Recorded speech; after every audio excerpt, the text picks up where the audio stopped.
Anormal psixologiya kursi haqida eng ko'p so'ralgan savollarga keling birma-bir javob berib o'taman.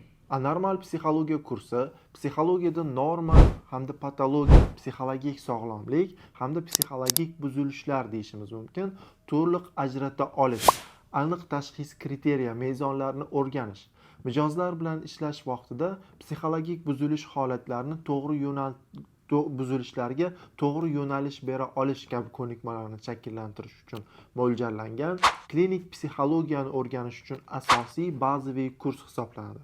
Kursimizning har bir darslari juda ham katta ma'lumotlar bilan boyitilgan. Har bir darsda sizga PDF qo'llanmalar, materiallar hamda darsning audio hamda video materiallari maxsus platformaga joylanadi. Sizda kursdan keyin ham ularning videolarini doimiy ravishda ko'rish imkoniyati paydo bo'ladi. Aynan anormal psixologiya kursida siz klinik psixologiyani noldan boshlab bazaviy bilimlarni o'rganish imkoniyati paydo bo'ladi.